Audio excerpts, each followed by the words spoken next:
Ladies and gentlemen, good day and welcome to the V-Guard Industries Limited Q3 FY22 earnings conference call hosted by PhillipCapital India Private Limited.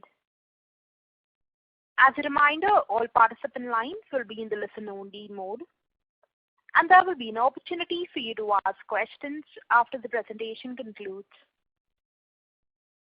Should you need assistance during the conference call, please signal the operator by pressing star then 0 on your touch-tone phone.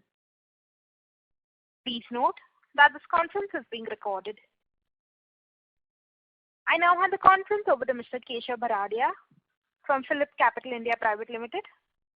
Thank you, and over to you, sir. Thank you, moderator. Good afternoon, everyone. I welcome everyone to the V-Guard Industries Limited Q3 FY22 earnings call. Today we have with us Mr. Mithun Chittilappilly, who is the Managing Director of the company, Mr. Ramachandran Venkataraman, the COO, and Mr. Sudarshan Kasturi, the CFO of the company. Without taking much time, I would like to hand over the floor to the management for any opening remarks, post which we will open the floor for Q&A. Thank you, and over to you, sir. Thank you, PhillipCapital. This is Mithun. A very warm welcome to everyone present, and thank you very much for joining us today to discuss the operating and financial performance of our company for the third quarter ended 31st December 2021. I hope all of you, along with your family and friends, are keeping safe and well. I wish you all a happy new year and look forward to 2022 bringing positive tidings for us all. During the third quarter, we have delivered a 16% YOY revenue growth with a turnover of 961 crores. While the quarter started on a strong note with positive demand momentum in the festive season, the emergence of the third wave caused the growth to be muted subsequently. The impact was felt across our key markets and more so in the eastern region where we have a strong presence. Revenue growth was strong across electrical and consumer durable segments, while electronic segments showed a marginal decline during Q3 based on the linkage with demand weakness in the white goods segment. Even so, Q3 once again saw a broad-based contribution from both south and non-south markets that witnessed YOY growth of 15 and 17% respectively. Non-south markets contribute to 41.8% of the total revenues, up from 41.2% for last year. The business is progressing well towards achieving a well-balanced contribution from a larger number of states and regions.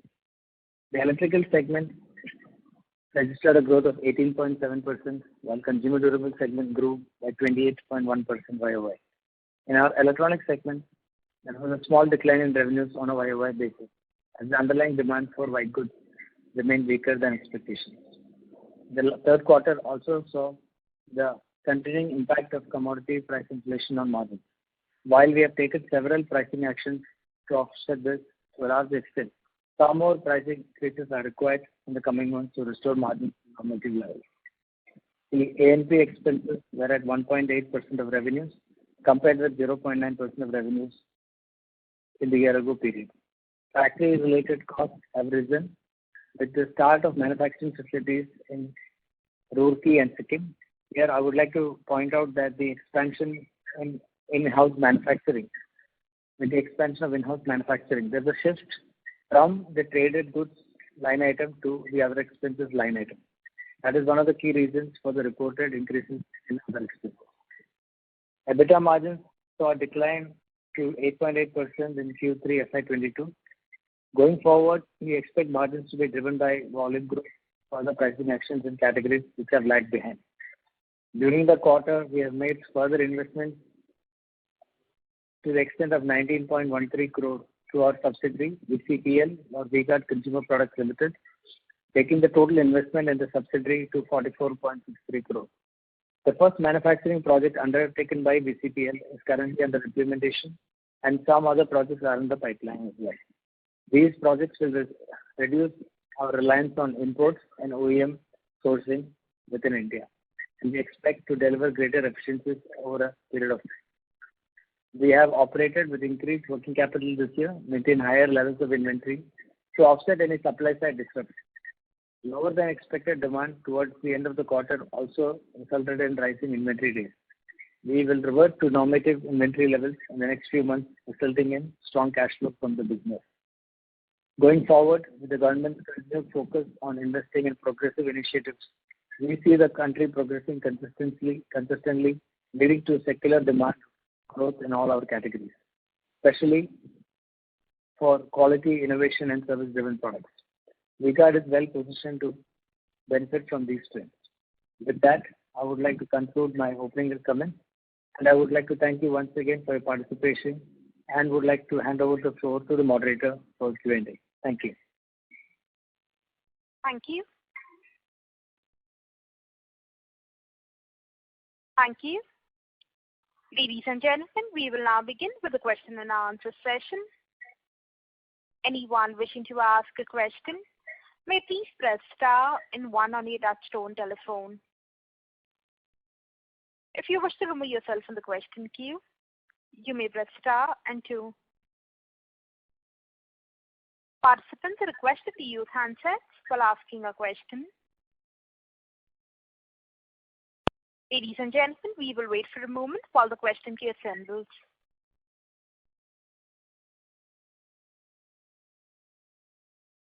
The first question is from the line of Rahul Agrawal from InCred Capital. Please go ahead. Yeah, hi, good afternoon, and hope everybody at V-Guard is doing well and are safe. I had 3 questions. Firstly, start with inventory. If my number is right, we are at about 875 crores as of December 2021, and that's a bit concerning to me. Could you help me understand? So 3-part question here. Essentially, the raw material and finished good breakdown of this number. Second is, are we carrying inventory? Obviously, you mentioned that you're carrying inventory higher to manage the COVID risk.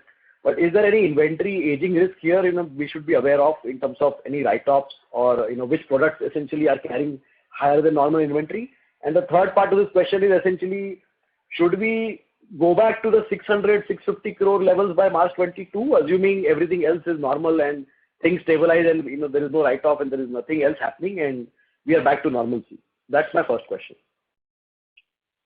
Yeah. So before I hand over the question to Sudarshan, I would like to say that keep in mind that we have had a raw material price inflation of close to 20 to 25% in various categories. So the inventory number is actually inflated by, when we say 875, it's probably closer to 25% less than that for last year when we do comparison. Sudarshan, you want to take this? Yeah, the first part of the question was the split between finished goods and RM. Is it right? Yes. Finished goods out of that is about just about over 500. So 500, 520 should be the finished goods level. The balance is RM. And like Mithun mentioned, this also includes 20 to 25% inflation in per unit cost. Keep that in mind. And we expect the inventory days to normalize. I'm not saying the inventory number, but the inventory number of days to normalize by May end. So we should revert back to the pre-COVID level of inventory days by May end, post the summer season. Got it. So no risk of any write-offs, right? I mean, there is no product which is aging about more than 12 months in the basket. Is that correct?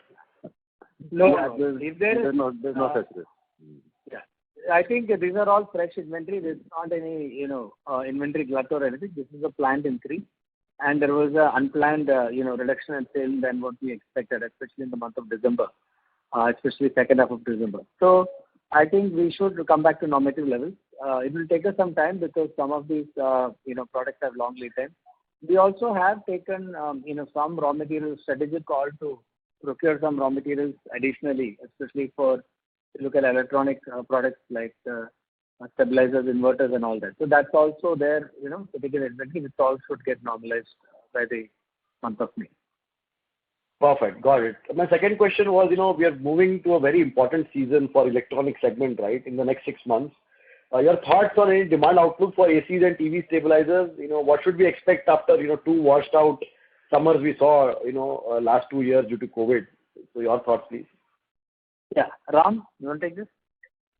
Yeah, I think last two summers have been bad. In fact, we are positively observing that the third wave has the expected third wave is earlier, and we are hoping that the third wave will taper off even before the summer season commences. So which is probably by sorry to interrupt. Mr. Ramachandran, we are not able to hear you clearly. Just give me a moment, please. Thank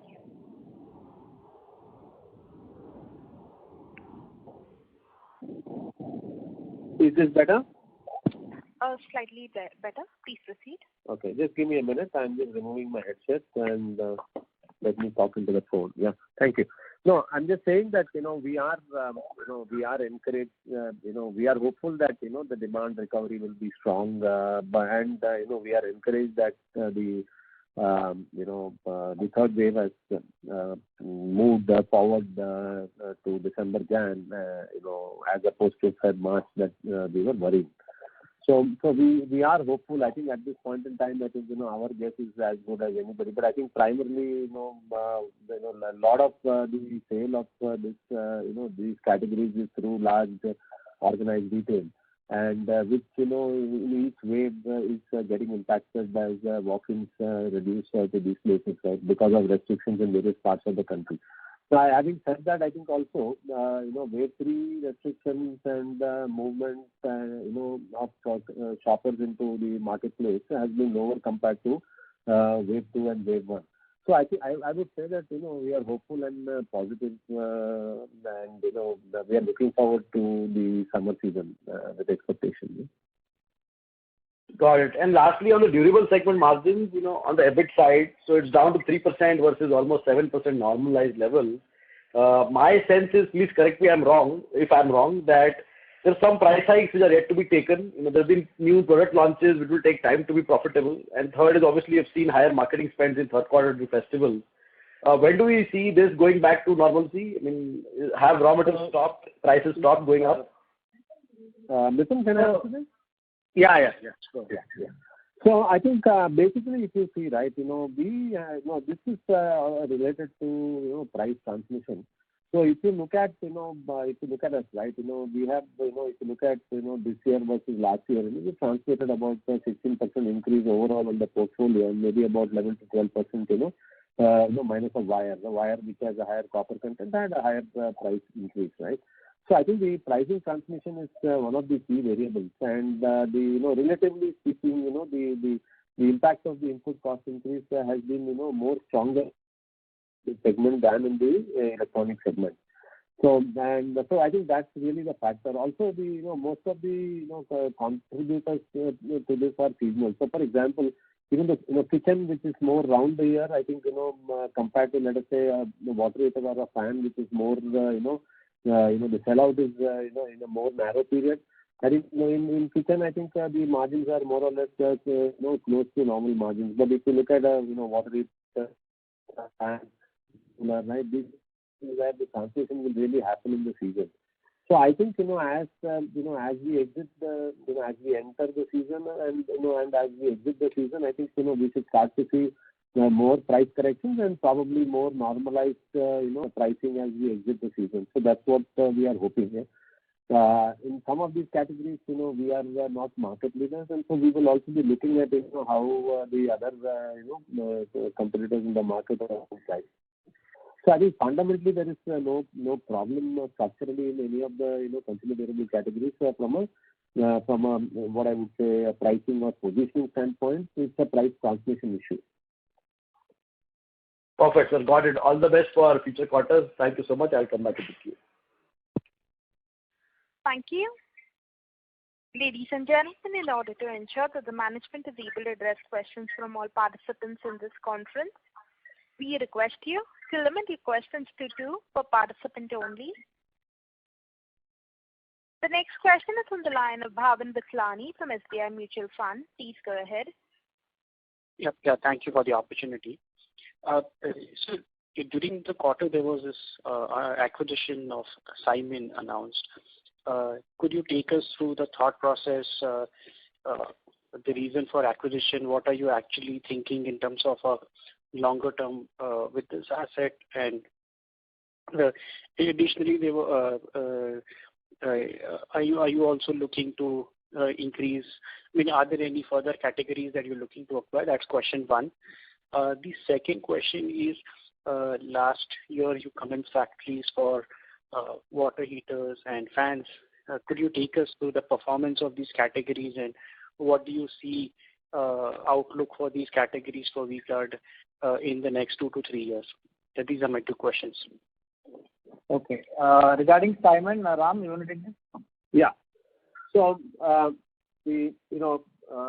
fundamentally, I think, if you go back and remember, we had, we had made a small acquisition with Guts, through which we could access manufacturing capability for our switchgear business. So in the case of Simon, we saw, two significant opportunities, as a way to help us to leapfrog our capabilities and market position in the switches business. Simon comes with, manufacturing facility, thereby giving us access to, ready, capacities. That was on one side. On the other side, the Simon brand and, the know-how and the heritage associated with, the brand, which is now, over, 80 to 100 years old globally. I think this is something we saw huge potential to leverage because, besides the know-how, we also believe that, this brand will give us, excellent opportunity to participate in the super premium and specifier segments in the market, right? And where this brand is extremely well positioned, being a global player and, having, designs and platforms, right, which are competitive with global offerings.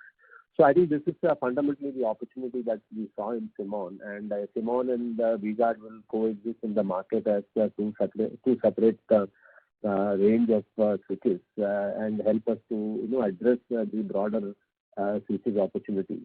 You must realize that our entry into switches is not more than 4 years old. So building brand equity to be able to participate in the premium, super premium, and specified segments, right, is a long journey. And Simon gives us a pathway to accelerate the journey so that we can be a more what I would say more active participant. Switches, unlike switchgear, there is an element of differentiation, emotion, and whereas switchgear is more functional. So that was a good route for us to acquire know-how, technology, and manufacturing, on the switchgear side. But on the switches side, brand plays an important role, particularly when you go to the premium, super premium, or the specified segment, right? And that's where this what I would say partnership is targeted towards. We believe we should be able to leverage the know-how, the equity, and the brand of Simon and our channel relationship and our go-to-market infrastructure. Yeah. Regarding the manufacturing facilities, we have started one in Roorkee for fans, and we had set up enameling water tank plant in Sikkim. If you look at the consumer durable segment, it's grown very fast, and it's driven by both fans and water heaters. I'm happy to say that the fan, the new plant and the products coming from the new plant has given a huge, boost to the brand V-Guard, and we are able to build, very strong product salience in the market. And we are very much enthused, and we are even, very close to setting up one more factory for table pedestal and wall fan in India, apart from the ceiling fan plant. So I think the fan business, after the wire business, we expect it to become one of the largest businesses for V-Guard because it's a very large market. And with this, with the products that we are bringing out from our own factory and the kind of reception we have got from the retailers, we believe that, we will be able to become a very, very strong player in the fan business. Regarding the second plant, which is for water heaters, that's primarily an import substitution. So if you look at V-Guard was importing something like 50% of its products for water heaters, roughly worth 150 crores every year from China. Now that's down to something like 10 or 20 crores. So almost 130 crore worth of products annually will be made from this plant. So that's in the progress. This is year 1 or year 2 for both the plants. I think from year 2 and 3 onwards, we will start to see costs normalize and as the plant achieves full utilization. Sure. Thank you so much for taking my questions. Thank you. The next question is on the line of Renu Baid from IIFL. Please go ahead. Yeah, thank you for the opportunity. My first question is if you can help us with more inputs in terms of the demand pattern across regions and both rural and urban for us, given that you have shared a pretty good outlook in terms of picking up ahead of the season. And along with that, any comments in terms of reasons for softness post-festive, just more of a seasonal correction, or any concerning points in terms of the rural uptake? So this year we felt that, and we are seeing that in numbers, that eastern markets have underperformed, by a large degree comparing to all the other 3 zones. And we also saw markets like Hubli underperforming. So there seems to be some problem, in the rural region. I think it could be a mix of things. And we also have noticed that there were some unseasonal rains, especially in East, which also has played a spoilsport in many categories. But generally, yes. So if you see, FY21, both Hubli and Eastern regions were leading from the front. And this year, I think, of course, the base is also high. We have seen a moderation of sales there. So I think we will have to take a call after looking at next year to see whether this is a structural issue or whether this is a passing issue. But our gut feeling is it's probably a passing issue. I think next year these markets should come back strongly. There is no reason to believe otherwise. Ram, anything you want to add on that? Nothing in particular, Mithun. And as you rightly identified, I think the second wave of COVID was a bit struck a little later in the eastern region compared to the rest of the country, right? And they were into it till some early part of Q2 also. So or late part of Q2 also. So I think it's a combination of these factors is what we are thinking as of now. I think mainly we are seeing a softer demand in East, right? And that's the only region which has significantly underperformed compared to the rest of the portfolio. Sure. So my second question is on the margins and more specific around the ECD or the durables business that we have. You did mention for seasonal categories like water heaters and fans is a bit of a challenge. Probably for water heaters, this was a seasonal quarter. And for fans, since you're also embarking now on aggressive manufacturing, in-house manufacturing, which will help to improve the product mix as well as the overall profitability profile for us. So from this perspective, how should we look at margins in these categories, especially at the durables portfolio from a 2 to 3 year perspective? And do you see the headwind that we faced in this fiscal with respect to competitive situation and inability to transmit the prices? Are those factors likely to ease out, or what will change or help us to improve these margins back to the company level, 8-10% margin level? So first of all, I think the big rally, the hyper inflationary rally in commodities has stopped. So the commodities are today not going up at a pace that they were going up in the previous quarter. So that is the good news. The second good news is a lot of companies after taking stock have announced the price increases in Q4, and so have we. So that should negate some of it. The third thing is in the CD margins also sitting some of the factory costs, which is the startup cost, which will also normalize. So I think by next year we should return to much more healthier margins. As far as fan is concerned, yes, own plant will deliver better margins, and we can already see a pathway for higher gross margins going forward as we are bringing in more efficiencies. We are moving from as we move in more and more processes from outsourcing to insourcing, the margins would go up. But please keep in mind that this year, the kind of commodity inflation was unprecedented. And this has impacted every product, but it has impacted some products more than some of the other products. Like Ram mentioned, the impact on electronics is not as high as the impact on, water heaters or, fans. So I think all this has, it's a multiple reason. And I think by next year, Q2, I think we should start to see normalized margins.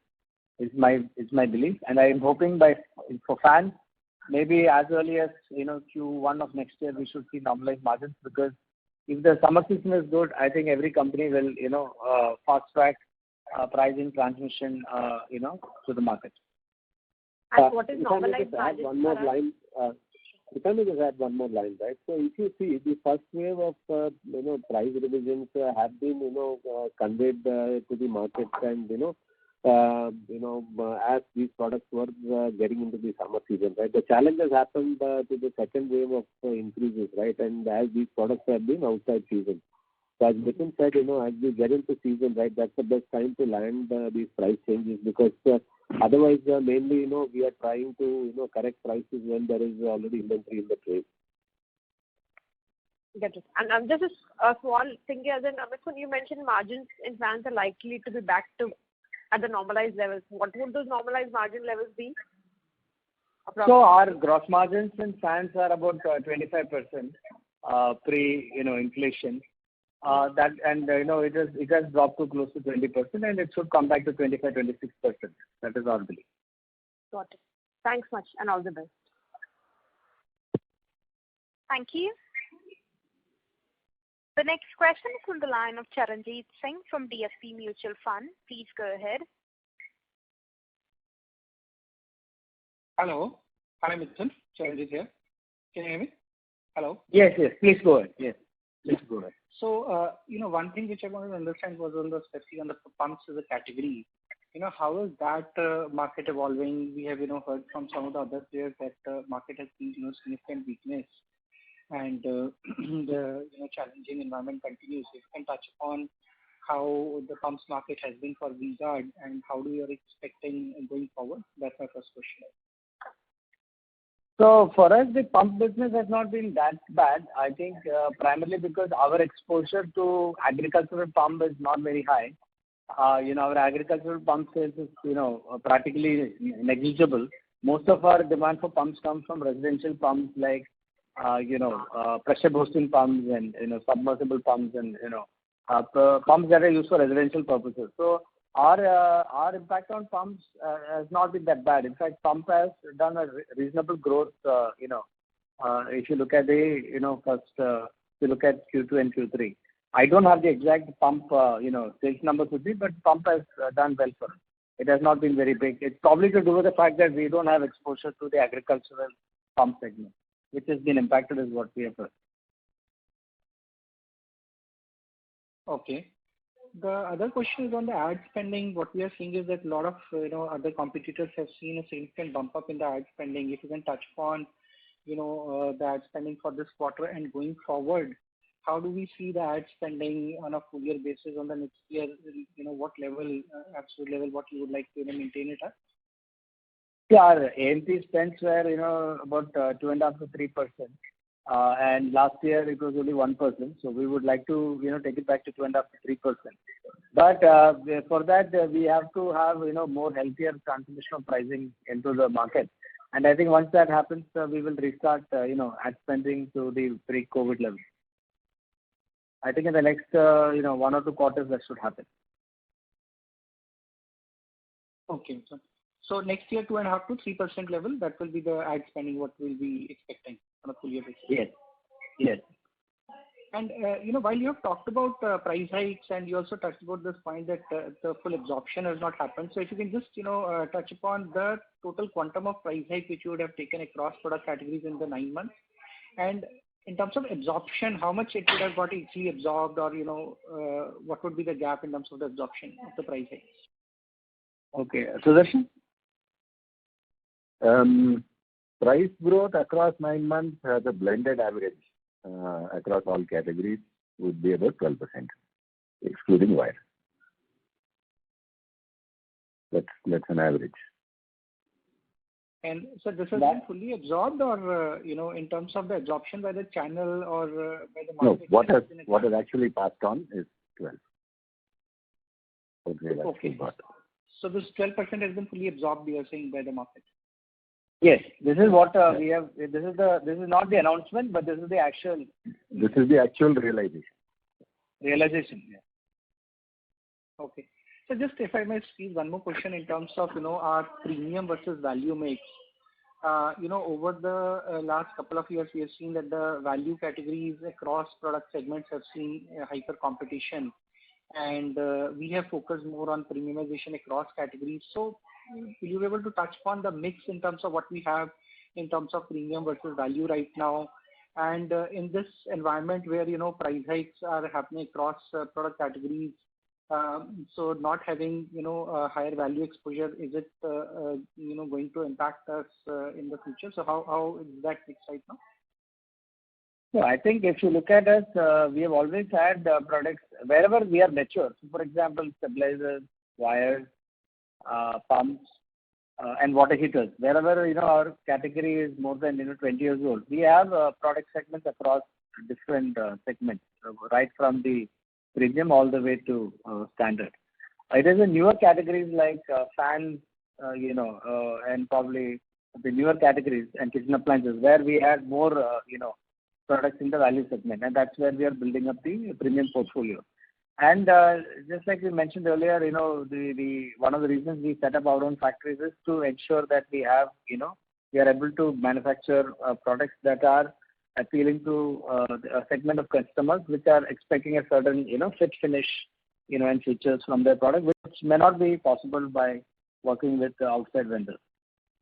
So I think that is a journey. So I don't think we have seen any down trading or anything like that so far. But in fact, if you look at us, we actually lost out on sale of premium water heaters this year by a good 30 crores or something, because we had supply chain issues in that particular, segment of manufacturing. Whereas we were able to sell the value segment. So we have not seen that because the prices have gone up that, people are changing to from one segment to the other. I think when someone is now constructing, he is aware of the fact that for everything the price has gone up, right from steel, cement, and all that. So I don't think so far, we have seen that kind of a huge, change in the behavior where people are dumping, premium products and moving to value products, because the segments are different and they're buying that for a particular reason. And in the construction BOQ, the cost of these products are not that big when compared to the cost of, like a steel, cement, and, stuff like that. Okay. I hope this has answered your question. Yeah, that was helpful. And thanks for taking my questions. Yeah, all the best for the future. Thank you. Thank you. We'll move on to the next question. That is on the line of Hitesh Tonk from ICICI Direct. Please go ahead. Thank you for the opportunity, sir. Sir, my first question is, how much price hikes during Q3, sir? Okay, Sudarshan, how much price hikes during Q3?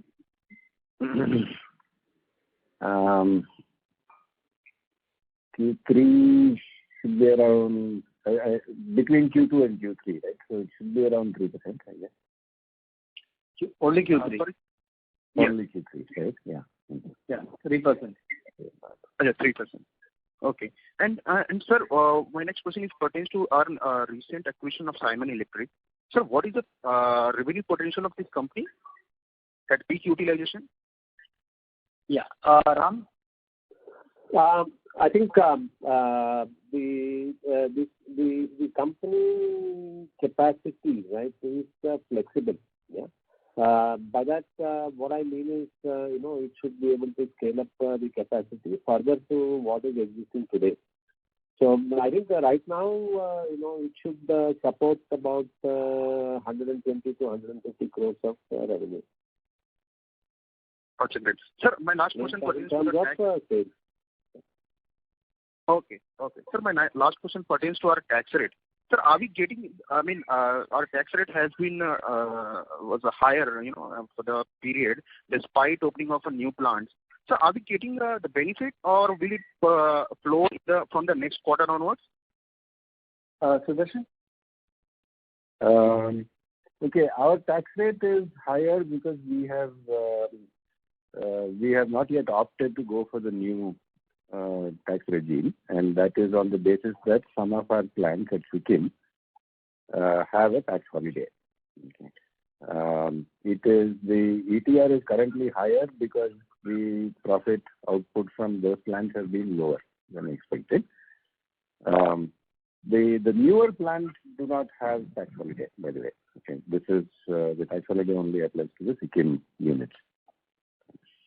We have not yet made the change because when we look at a 5-year basis, we'll have to evaluate at a 5-year basis and then decide when to make the change. That's something we will evaluate basis. At some point, we will decide to shift. So what tax rate should I assume for FY23 and 24, sir? FY23, you can take 25%. Okay. Thank you very much, sir. That's all from my side. Thank you very much. Yeah. Thank you. The next question is from the line of Ankur Sharma from HDFC Standard Life Insurance. Please go ahead. Yeah, hi. Good afternoon, Mithun. Just 2 questions. One, you did talk about this 12% blended increase, right, in terms of price hikes. Just trying to get a sense of, the mix between volumes and, value within the larger categories, right? So, for example, wires, fans, heaters, stabilizers. If you could please help, give us the breakup between volume and value growth in Q3.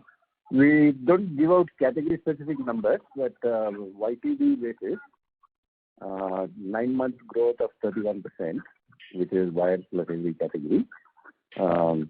There, the price growth will be 20% and volume growth will be 11%. Okay. That's for 9 months, yeah. Okay. Any other categories you can share, or is it something you? We usually don't give out the volume number. We don't give out category numbers. Okay, fair. Okay. Fair. Okay. Second, when I look at Q4 of last year, you're sitting on a fairly high base, right? Close to a 58% kind of growth. So just wondering, as you head into Q4 this year, and also for the full year FY22, any guidance that you're sharing on top line and on margins?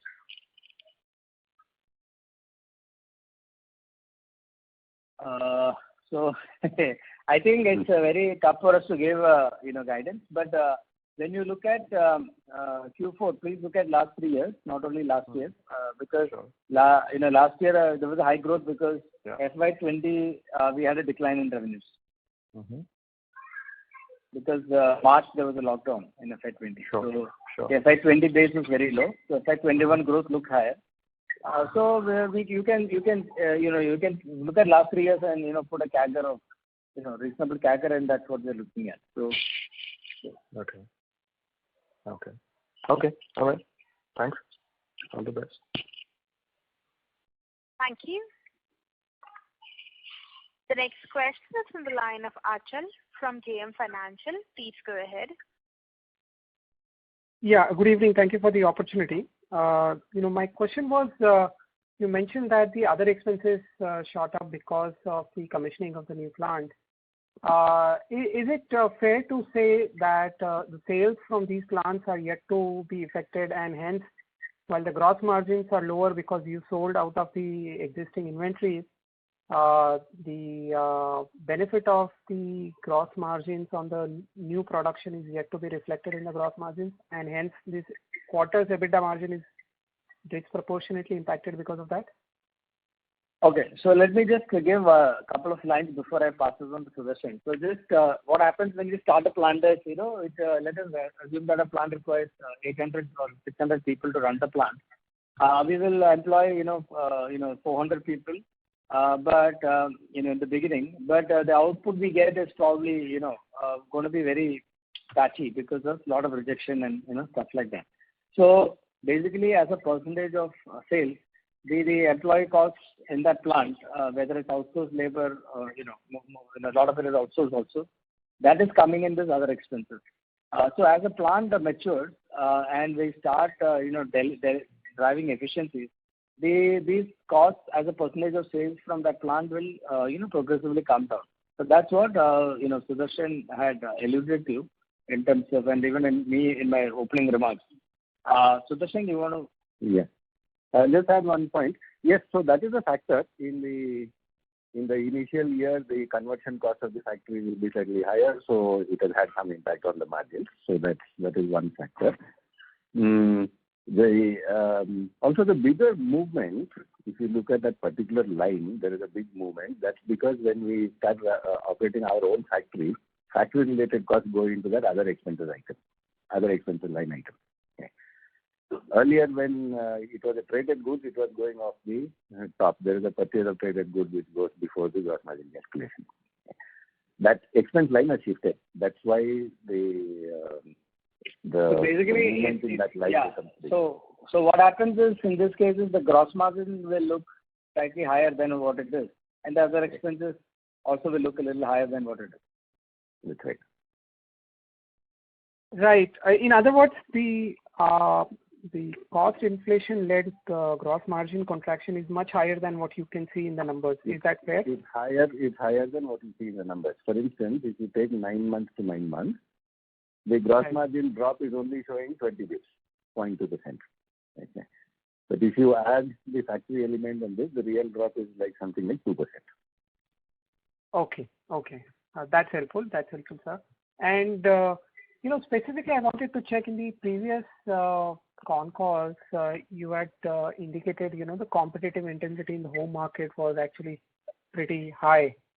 So, just wanted to get some update on the same. Have you seen further further intensity going up, or it's kind of stabilized now and the low base is already there, so we can see some pickup in the growth? Yeah, I think whatever issues were there, and they're part of our base.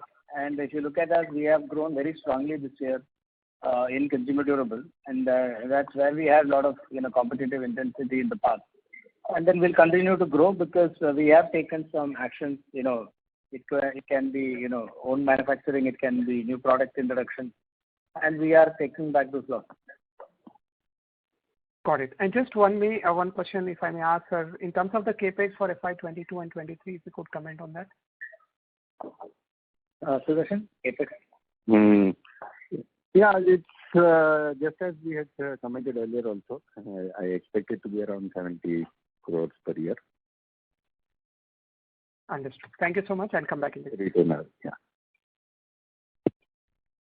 Thank you. The next question is from the line of Ronak Chheda from Auriga Capital. Please go ahead. Hello. Am I audible? Yes, please go ahead. Yes, please go ahead. Yes, sir. I had two questions.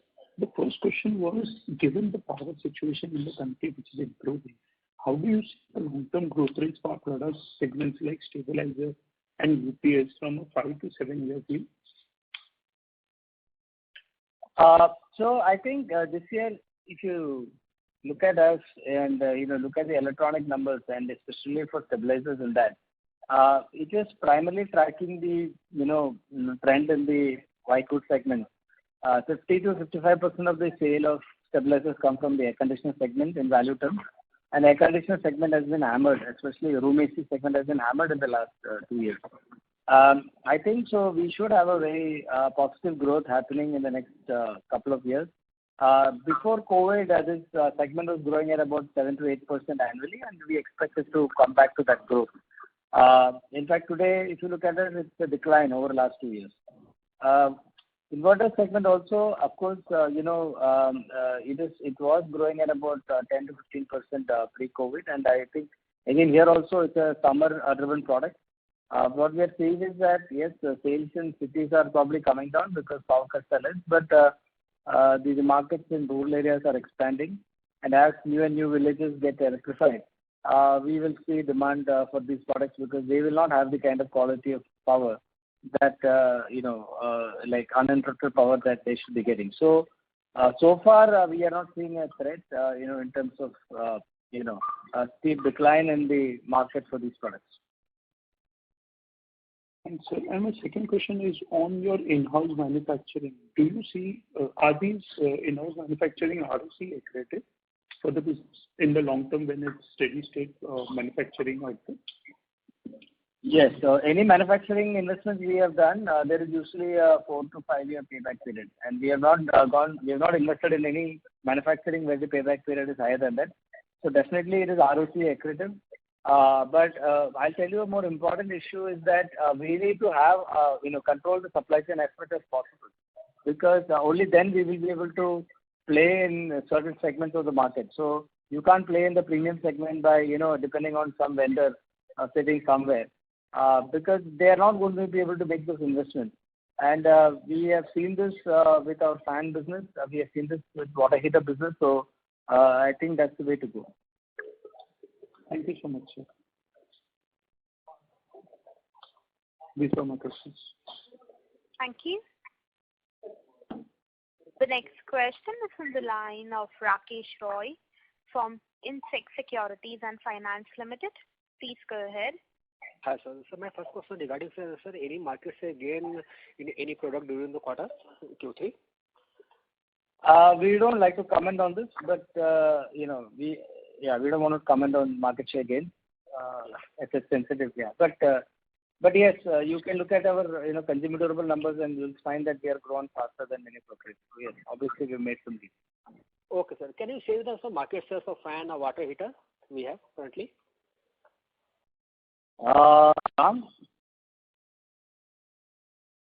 Mithun, I think we can share offline. I think it would be. Yeah, we'll share this offline. I don't have the data. Actually, it's there in the investor presentation.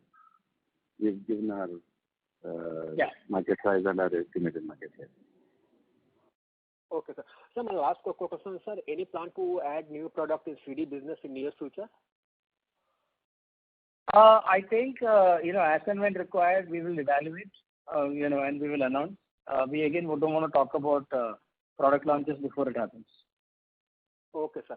And sir, one question is regarding, sir, especially on the Eastern market, sir. How is the Eastern market growth during the quarter, especially in negative growth you say is a worse growth in the Eastern market, sir?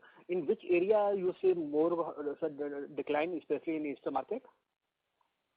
I think almost all branches in Eastern markets have reported a decline, barring slightly better off is maybe Northeastern markets and Orissa market, and barring that, all the other states have reported a very poor numbers. Yeah. Okay, sir. Okay, thank you, sir. Thank you for my side. Thank you. The next question is from the line of Gaurav from Bowhead India. Please go ahead. Thank you for the opportunity, sir. Sir, there has been a lot of challenges, for our business, maybe due to COVID and, Gaurav, sir, we are not able to hear you clearly. We request you to use a handset mode while speaking. Is it better now? No, sir. It's still the same. Okay. No, just give me a second. Yeah, is it better now? Much better. Thank you. Okay.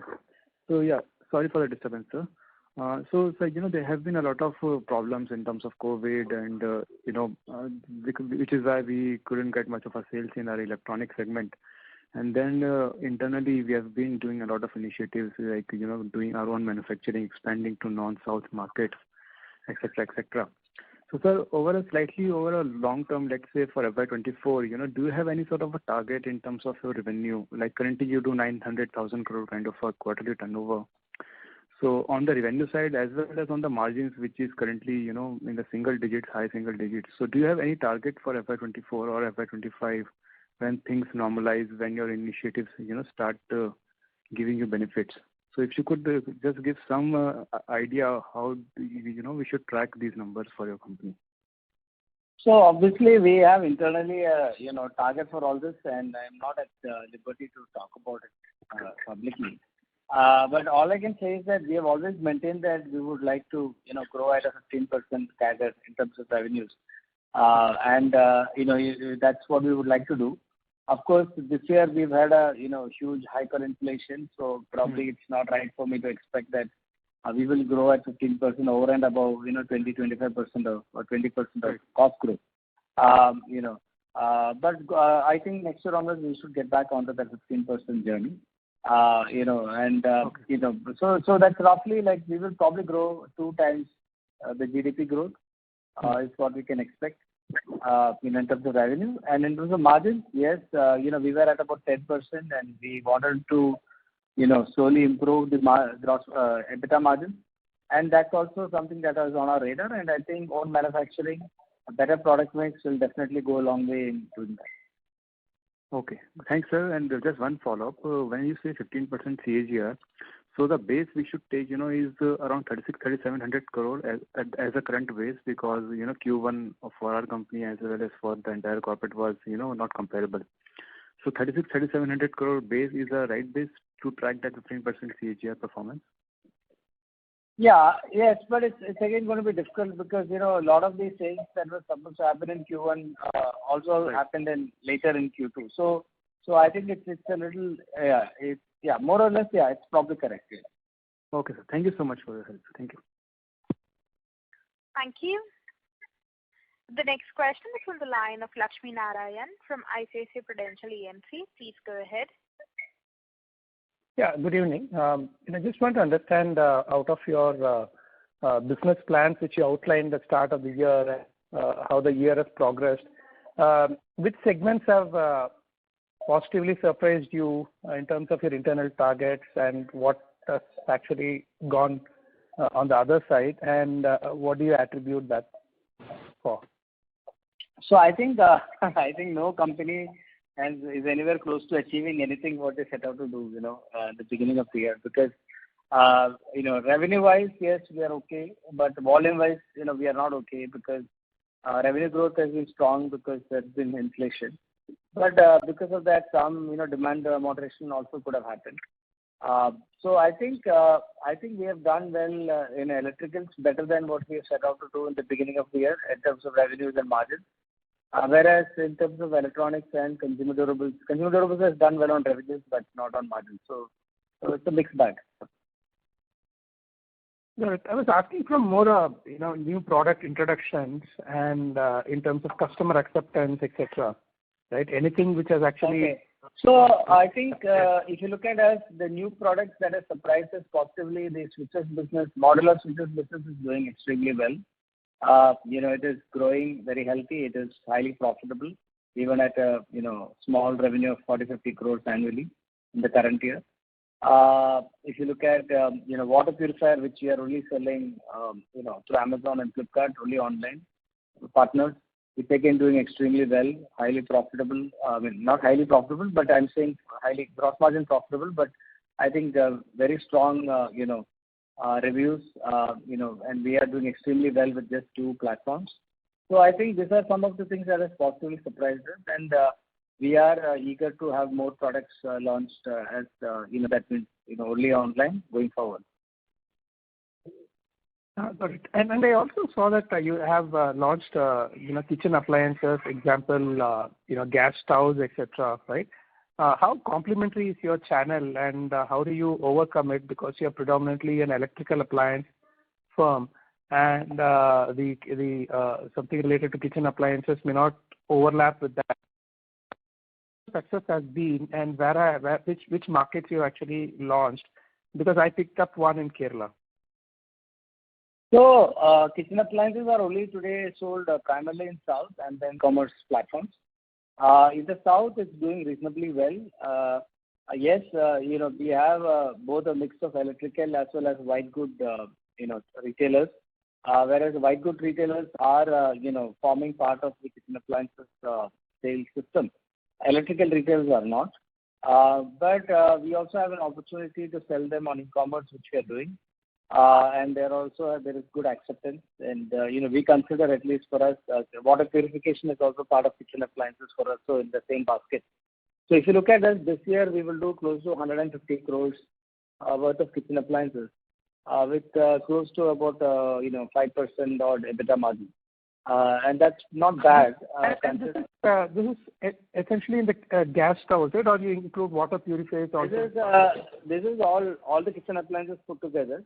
Gas stoves maybe 35 odd crores in that, and then we have other kitchen appliances also in it. So about 150 crores of kitchen appliances we see it, and that's a pretty good start and a pretty good platform for us to build. Having said that, this is a segment where even if we are on the lookout for an M&A opportunity, and if we get something that is fitting our profile, we will pick it up. Got it. One last question from a portfolio of fans, right? There is a movement towards different type of motors of energy conservation, etc. Right? And also, how well we are geared for that. And second question is that is our portfolio of fans fairly complete with exhaust fans and table fans, etc. What is the mix like? So Ram, you want to take this? Yeah. So I think, as far as fans are concerned, we have full range of plans, for all segments of the market. I think that's the first part of it. I think the second part of the question was related to the, energy efficiency, question that you had asked. So as far as that is concerned, I think, like other companies, we are working to put together a portfolio in place, and, we are pretty satisfied with the progress that we have made in terms of, the new model development to be ready to meet the energy certification requirements. Yeah. Okay. Thanks so much. Thank you.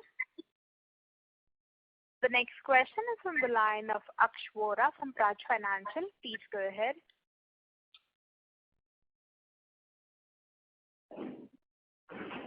Aksh, your line is unmuted. Please go ahead.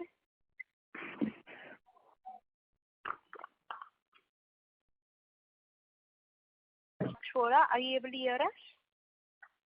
Hello. Yes, sir. Please go ahead. Yeah.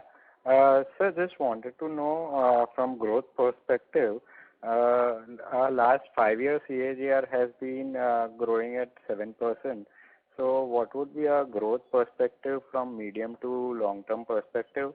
And like we have introduced manufacturing in fans and water heaters, what could be our gross margins inching up to in next 3 to 5 years, and say operating margins level around 10% we are average on last 5-year basis. So what could our operating margins lead to? Ram, you want to take this? Yeah, I think Mithun has already mentioned that our objective is to grow our business at about 15% per annum over the long term. So I think that's the perspective with which we are building all our long-term business plans. On the margin side, we would like to improve our margins by 0.25 to 0.5% every year. I think it has been a bit challenging this year, this last 2 years because of COVID and other situations. But we are hopeful that with the investments that we are making towards manufacturing and as also in the product development area, where we have put now a very strong product development capability for continuous refresh of our product portfolio. I think these two investments should help to support us to work towards the objective of improving 0.25 to 0.5%, operating margin every year, right? Okay, that's helpful, sir. And sir, what would be a mix in outsourcing and in-house manufacturing currently across all? In-house manufacturing will be around 55%. Okay. And outsourcing would be 45, right? And this would be likely to change in favor of in-house manufacturing, or would it be remain same? No, in-house proportion is increasing. Okay. As we said, we are setting up more manufacturing units, so we will see that percentage going up. Okay. And lastly, sir, how's our distribution right now? Like, what are our exact distributorship across pan-India level, and what is the target to increase that by? Ram? I think, Mithun, as we mentioned earlier also, we are working to add about 5,000 to 6,000 outlets every year to our distribution network. I think today we should be in about 50,000 outlets. Sorry, sir, how much? We should be in about 50,000 outlets now. 50,000 outlets. Okay. And this would be predominantly in non-south areas or a mix of south and non-south? Yeah, the outlet expansion is primarily in non-south area, but there will be in certain corners of the south where there will be opportunity for us to expand, particularly as our channel mix is continuously changing. Right. That's really grateful, helpful, sir. Thanks. Thank you. The next question is from the line of Neera Vasa from Anand Rathi. Please go ahead. Thank you very much. My queries have been answered. Thank you. The next question is from the line of Anirudh Joshi from ICICI Securities. Please go ahead. Yeah, thanks for the opportunity. Sir, in terms of our distribution, means how is our distributors are in a way paid? Is there any fixed distribution fee or they are based on an ROI based system? So usually we pay on the basis of sales. It's a percentage of sales. Sorry. So then in case of such inflationary situation, at least what we are finding that some of the consumer companies are shifting towards a fixed payment. Means let's say if the sales was 100 and just because of price hike, if the sales has become 115, then if you are going to pay same percentage, let's say 5%, so instead of now 100 5% versus 115 5%, the amount goes up significantly for the dealers. So means what at least we have looking at some companies that they are retaining 5 rupees as same. So how in case of our system, how does it work? Are we keeping it fixed percentage on whatever they do, or we are shifting partially to percentage, partially to fixed payments? Okay. I can hear some disturbance. Can you mute? Sorry. Hello. Mr. Anirudh, we request you to mute the line. It's causing a lot of disturbance. Thank you. Yeah. So see, I think we have to also keep in mind that when a distributor is buying our products, stocking it and selling, he is also having a working capital requirement to be invested in the business. So unless we compensate him for that, I don't think it will work out, because we always have to think win-win. So we are not planning to change from a percentage to a fixed amount, primarily because along with inflation, diesel prices have also gone up. I think along with inflation, he would be forced to increase salaries of his staff. Along with inflation, the product prices have gone up, which means that his inventory holding value has gone up. His outstanding in the market, he has to collect that money from the market. So there is a working capital investment in the business that also goes up along with inflation. So due to this reason, I think it's better to stick with the percentage. Maybe in an industry where everyone pays in advance, maybe that's okay. But in our industry, I don't think there is any advance payment done. So wherever working capital has to be invested, I think a fixed amount will not be a wise way to go. Okay, so in case of is there any let's say input prices go up, if we reduce prices of some of the products, so then in that case automatically commission would also reduce for the dealer? Yes, correct. It's a two-way street. Yes. If the prices of a product comes down, the revenue also will come down for them, and they will only get a percentage of that. Correct. Okay. So and last question, if I assume, let's say MRP of any product is 100, then what would be the trade commission schemes and what would be the final realization at V-Guard level? Ram, you want to take this? Although I'm not sure whether we could hear you. Ram? I think, there are the 3-4 levels here, right? The MRP is on the pack, but typically in our kind of industry, product sells below MRP, right? And so that's something. So the MRP many times is not fully realized. So people will be selling between 90 to 100% of MRP, right? As an example. Then there is so that we call as MOP. So MOP is the market operating price, which is lower than the MRP, right? And then there is the dealer price, which is the price at which the product, the net price at which the product lands to the dealer, right? So that's and there is the list price. There's the price at which we sell. That's our list price. And there are some schemes and discounts, right? So you net off schemes and discounts, you get the net price that we realize. And that is and from the list price which you net off schemes, it is also the net landing price to the dealer. Okay, and the gap between that and the MOP is the margin, right? I think it would be difficult to give you a standard number across different product categories, as this may be different from category to category, right? We play in a wide range of categories from wires to consumer durables. But typically, I would say 6 to 8% is the kind of margin that they would make in some of these categories. Maybe it's a very distribution heavy category, it will go higher.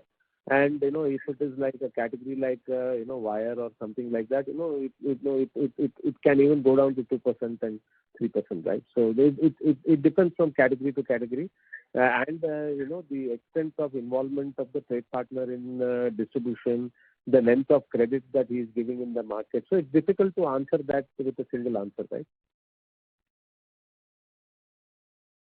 Okay, sure, sir. Many thanks. Thank you. Ladies and gentlemen, that was the last question. I now hand the conference over to Mr. Keshav Bharadia for his closing comments. Yeah, hi. Thank you, management, for giving us the opportunity to host this call and the valuable insights into the business. And thank you to all the participants for joining in. So any closing remarks before we conclude this call? Yeah, just thank you, Phillip Capital, for hosting this call, and thank you all for listening. Thank you. Ladies and gentlemen, on behalf of Phillip Capital India Private Limited, that concludes this conference call. We thank you for joining us, and you may now disconnect your lines. Thank you.